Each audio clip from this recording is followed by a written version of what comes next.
বিগত যি 2টা বছৰে কৰোনাৰ বিভীষিকা আছিলে তাৰ পাছত কিন্তু চৰকাৰে লকডাউন প্ৰায় শিথিল কৰি দিয়াৰ পাছত দেখিবলৈ পোৱা গৈছে যে মৃৎশিল্পীসকলৰ মাজত যি ব্যস্ততা সেই ব্যস্ততা মই কেমেৰা পাৰ্চন নৱক দেখুৱাবলৈ অনুৰোধ কৰিছোঁ। ইয়াত দেখিবলৈ পাইছে চামগুৰি গটঙাৰ এখন মৃৎশিল্প প্ৰতিষ্ঠান আৰু ইয়াত দেখিবলৈ পোৱা গৈছে যে যি 2টা বছৰে বিভিন্ন পূজা পাৰ্বণ অনুষ্ঠিত কৰিব পৰা নাছিলে তাৰ বাবে তেখেতসকলে মূৰ্তি নিৰ্মাণ কৰিছিল যদিও খুব কম পৰিমাণে মূৰ্তি নিৰ্মাণ কৰিছিলে, কিন্তু এইবাৰ দেখিবলৈ পোৱা গৈছে যে লকডাউন খুলি দিয়াৰ লগে লগে তেখেতসকলে কিন্তু যথেষ্ট পৰিমাণৰ মূৰ্তি নিৰ্মাণ কৰিছে। মই সমগ্ৰ দৃশ্য কেমেৰা পাৰ্চন নৱক প্ৰাগ নিজৰ দৰ্শকক দেখুৱাবলৈ অনুৰোধ কৰিছোঁ আৰু দেখিবলৈ পাইছে যে আমি যদি অকণমান আগলৈ যাব বিচাৰোঁ আগলৈ গ'লে দেখিবলৈ পাব তেখেতসকলে কিদৰে এইবাৰ মূৰ্তি নিৰ্মাণ কৰাত ব্যস্ত হৈ পৰিছে।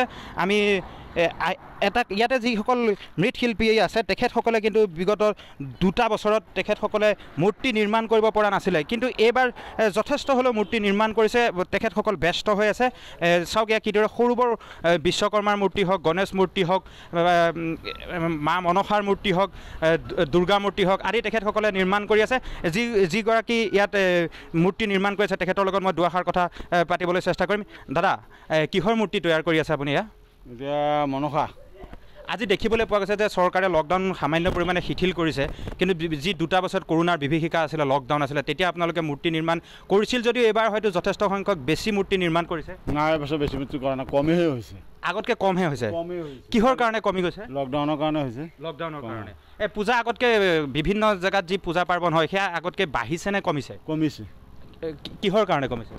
কৰোণাৰ কাৰণে। কৰোণাৰ কাৰণে হয়, নিশ্চিতভাৱে যে তেখেতসকলে কৈছে যে আগতকৈ তেখেতসকলে কমহে মূৰ্তি নিৰ্মাণ কৰিছে। আৰু মই নৱক দেখুৱাবলৈ অনুৰোধ কৰিছোঁ। এয়া চাওক কিদৰে তেখেতসকলে মূৰ্তি সাজে। এইটো কিহৰ মূৰ্তি বনাইছে আপুনি? এইটো বিশ্বকৰ্মা।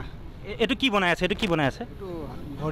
ভৰি বনাইছে। ইয়াৰ প্ৰাগ নিজৰ দৰ্শকক দেখাবলৈ খেৰেৰে নিৰ্মাণ কৰিছে। এইটো ভৰি বনাই আছে, বিশ্বকৰ্মাৰ মূৰ্তি। আৰু ইয়াত লোক আছে, মই তেখেতসকলৰ পৰা কিছু কথা জানিব বিচাৰিম।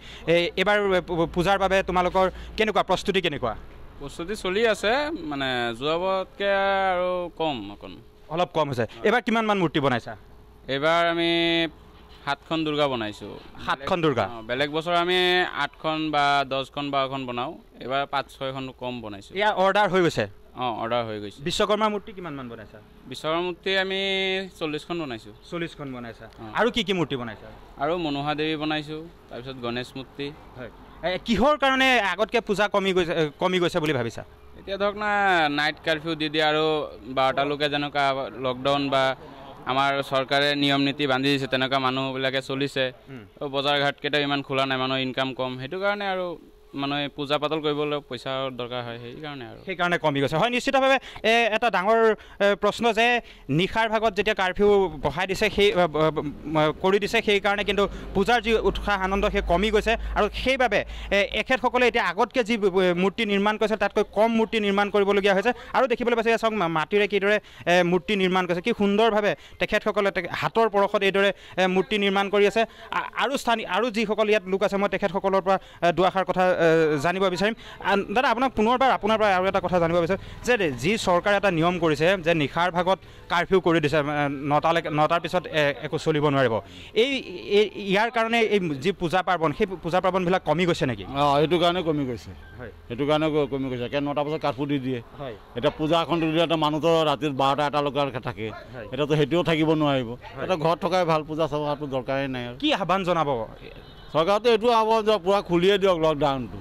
এতিয়া মানে কি, এতিয়া পাব্লিকৰো বিৰাট হেঁচা মেচা হৈ আছেতো, মানুহ এটা পূজা চাব যাব নোৱাৰে, পূজা কৰিব পৰা নাই।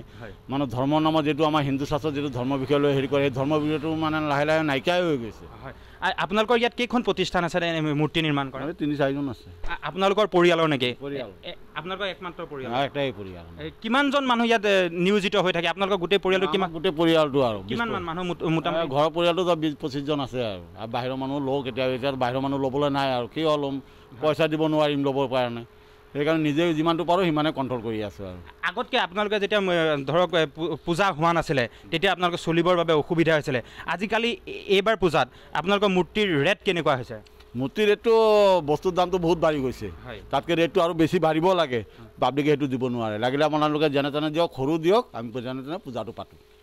আৰ্থিকভাৱে যি পূজা কমিটিবিলাক আছে সেই সকলোবিলাক মানে দুৰ্বল হৈ যোৱাৰ কাৰণে হয়তো এইবাৰ পূজাটো সেইটো কাৰণে কমি গৈছে হয় নিশ্চিতভাৱে এখেতসকলে এটাই দাবী কৰিছে যে যি লকডাউন আছে নিশাৰ ভাগত যি লকডাউন আছে সেই লকডাউন উঠাই দিবলৈ চৰকাৰক আহ্বান জনাইছে আৰু এইসকল লোকে কিন্তু ইয়াত এইদৰে মূৰ্তি নিৰ্মাণ কৰি বছৰ বছৰ ধৰি জীৱিকা নিৰ্বাহ কৰি আছে এটা পৰিয়াল আছে সেই গোটেই পৰিয়ালটোৰ প্ৰায় 20-25 জন লোক এই কৰ্মৰ লগত জড়িত হৈ আছে গতিকে তেখেতসকলে এটাই আহ্বান জনাইছে যে যি নিশাৰ লকডাউন আছে সেই নিশাৰ লকডাউন উঠাই সুচল এটা পৰিৱেশ অনাৰ পাছত তেখেতসকলে যি মূৰ্তি নিৰ্মাণ কৰিছে আৰু যি পূজা কমিটি আছে বা যিসকলে পূজা অনুষ্ঠিত কৰে তেখেতসকলে আৰু দুগুণ উৎসাহেৰে এই পূজা পাৰ্বণ অনুষ্ঠিত কৰিব পাৰিব